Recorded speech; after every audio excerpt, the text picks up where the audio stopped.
And here he is, the great man himself, Donald Trump. Welcome to the Savage Nation. Donald, thanks so much for being with us. And by the way, congratulations on the birth of your newest grandchild. Absolutely. That's great. Really happy about it. Donald, I know what it feels like to be a grandparent. I know how protective it makes the grandfather.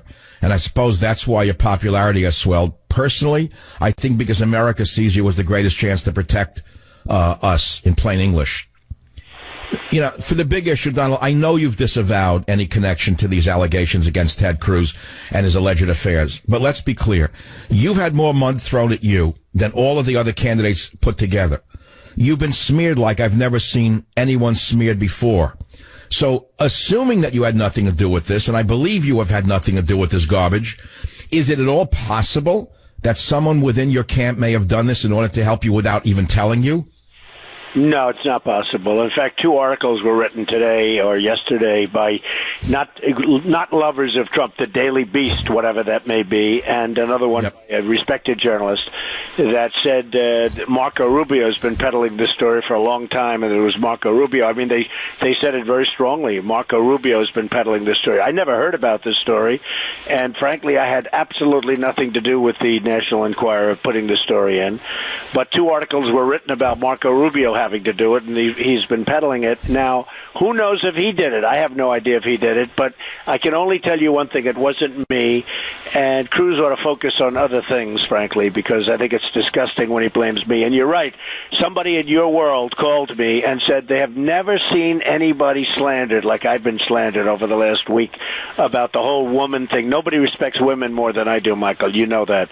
But I know that. I know you have a great reputation. I know that. But, you know, I think that the grand master behind this, Donald, could be the Hillary Clinton camp itself. They could have leaked it to little Marco, and little Marco's people could have leaked it to turn you against each other.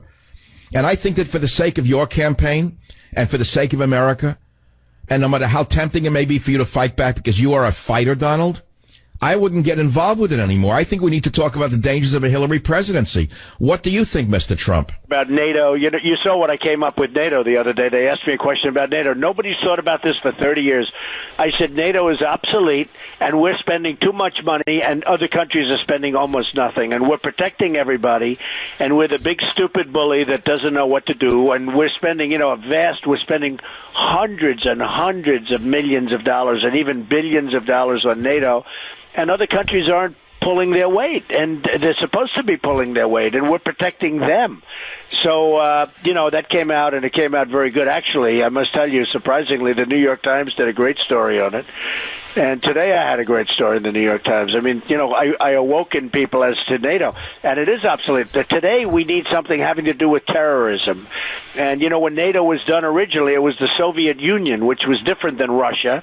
It was the Soviet Union, and, it becomes obsolete after all of these decades. So we're spending too much money, and it should be rejiggered or redone. I agree with you, but let's talk about Hillary Clinton. Here is a woman who says that we're defeating ISIS. What do you say to that? Well, we are so undefeating ISIS. ISIS is running rampant. They have Libya oil. We do nothing about it. I don't know if you know what's going on in Libya. Libya is ISIS territory now. That was another Hillary great thing with Benghazi. And absolutely. Gaddafi begged her not to kill him. He said we will descend into a Somalia run by warlords. Hillary owns Libya and the Middle East mess, Donald. Totally. ISIS has the Libyan oil. And why aren't we putting up a blockade? Why aren't we knocking the hell out of that oil? Why aren't we doing things? I mean, Libya had vast oil supplies. You remember Gaddafi with the oil and the money, and now ISIS has it. And why aren't we putting up a blockade? Why aren't we taking that oil? Why do we have other people having that oil? Why aren't we taking that oil? It's disgraceful. The way our country runs is a disgrace, Michael. Well, okay, but we're talking about terrorism. Hillary and you couldn't differ even more completely than you do now. She says we're defeating ISIS when we know that's a lie. If you become president, which I hope you do you have an actual plan from the first day in office to take them on, Donald, that you can even sketch out for us? I do have a plan. I actually have a number of different plans because you need alternatives, Michael, and you want to be unpredictable. You know, this country is so predictable. If the president has a plan, he goes up and announces what his plan is. He says, this is what we're going to do. Remember he sent the 50 troops in about 6 months ago? And he announced that he's sending 50 troops in, 50 of our finest, by the way. And he gets up and announces that he's sending 50 troops. They have a target on their back. Or when he announced that he's taking everybody out of Iraq, and he gave a date. And I mean, the whole thing is just crazy. We shouldn't have been in Iraq, and then we shouldn't have gotten out the way we got out. And it was disgraceful the way it's been handled. We have such bad leadership. We don't even have leadership as far as I'm concerned. So, Michael, when you ask me about a plan, I have plan, and I have plans. I have A, B, C, depending on what happens. But I hate to just go onto your very popular show and say what the plan is, and other people hear that, and it gets back, and all of a sudden it's no longer a really plan. We need the element of surprise. Do you think General George Patton or General MacArthur, do you think they would have gotten on your show and said what they want to do? No, I agree 100%. No, why would they spell out a battle plan in advance unless they were fools? Some very strong ideas. But I hate to sit on your show and say, here's what we'll do, Michael. We'll do this and we'll do that and we'll do that. Now, let's assume, I am the front runner by a lot in the Republican side. And I say, here's what we'll do. And then I get in and I'll say, I gave Michael Savage my entire plan. I hope they weren't listening to that show. Well, they were. You understand. Of course. Okay, no, that's rational. And, of course, I know something about leadership, Donald. It's who you hire to enact your big vision. You don't need to spell out every detail of every program in the world to show how smart you are. You need to hire the best people who can enact your plans, whether it be the economy, healthcare, terrorism, social programs. You need smart people, as you've said. So I trust that. But, Donald, on the issue of national security, you have a former CIA director who sounds like a Motley's fool saying that you're all wrong on surveilling mosques and that it'll only alienate Muslims. The NYPD was doing this and keeping New Yorkers safe. Why would the NYPD Police Commissioner Bratton come out so strongly against that idea today? Do you have any idea? You may even know Mr. Bill Bratton. Can you imagine they chop off people's heads and they have no rules, but we have laws and rules. And the same gentleman that you're talking about said Trump is wrong on torture. He's wrong on waterboarding. We shouldn't waterboard. We shouldn't torture. And they're chopping off Christians' heads and anybody else's heads.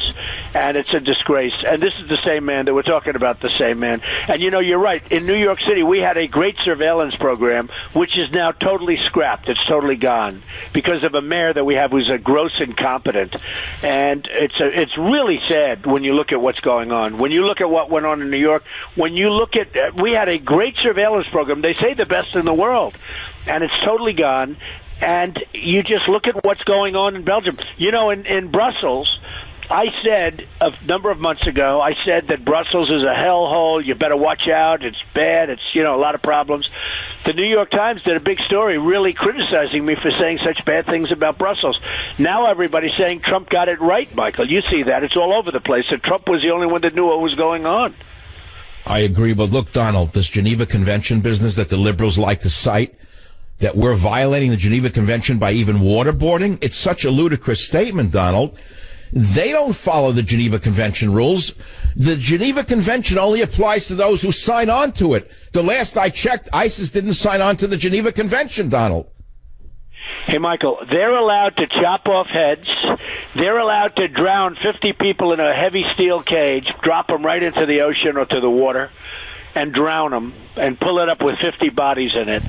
And we're going by the Geneva Convention. So let's go by the Geneva Convention, but we have to make the rules a lot tougher because we're fighting on a different playing field. So we can't waterboard, which is considered a minimal form. Okay, some people don't consider it torture, actually, but it's considered certainly minimal. They're allowed to chop off heads and drown people. A little bit different. When you say, do you think they sit back home when they're all eating, because they eat like everybody else, and when they just chopped off 50 heads of people, do you think that they sit around and saying, can you believe these people? They're refusing to waterboard. I mean, they read this stuff. They're refusing to waterboard. They have absolutely no fear of our country. Our country is weak and ineffective, and it's a shame, Michael. It's a shame. Donald, they're laughing at us. they're laughing at us. And one of the things I'd like to get across in this, let's say your appearance on this show, and I thank you again for coming on the show. You know that Ted Cruz, my producers, contacted his people today. They won't even answer my people. And I said on this show, if he doesn't have the guts to face Michael Savage, how is he going to face ISIS? You know, I don't know what's behind this scandal, nor do I really care. I hope you guys just stop this kind of stuff, because we got to focus on the bigger picture, Donald. That's the real purpose of you coming on today. I think you don't want to talk about this garbage anymore. I think it's garbage. He started it, but I think it's now total garbage. Absolutely, it's ridiculous. But Donald, you beat him, and you beat this guy wherever you turn. So let's, in the few minutes that remain, Wisconsin. He's been boasting that if he was head-to-head with you, he would defeat you. Is it true that all of the other delegates are going to suddenly run to his side? That's not true, is it? No, not at all. No, we have. I have many more delegates than him. I have millions of more votes than him. And frankly, in every debate, I beat him. You know, according to all of the Drudge poll and the Time Magazine poll and all of the polls, they do these online polls. Every one of the debates I won. You saw that. I mean, I'm not telling you anything. You know. But in the latest polls, but look, next Tuesday's a big day. You and Cruz are the big issue, right? What are the latest polls showing over there? About even. It's about even. Now, I'm leaving tomorrow for Wisconsin, but it's pretty much even. But, you know, well, Donald, I'm on 4 stations in Wisconsin, and I hope you're the best over there, because we need a clear front runner to take on Hillary Clinton. That's what we really need.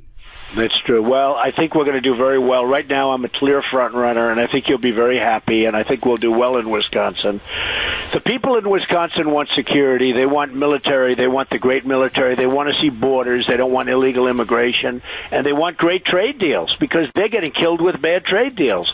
So I think that's, you know, I beat Cruz in every one of those items. I even have Sheriff Joe from Arizona. You know, he endorsed me. You know that. Sheriff Joe. Nobody tougher on the border than him. He knows what he's talking. He truly knows what he's doing. So I agree with you on that. So look, people are going to say I've been too nice to you today, but it's not about nice.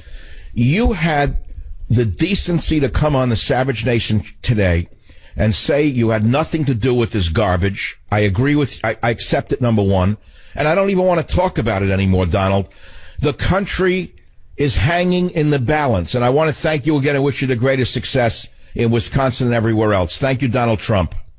Thank you, Michael. Thank you.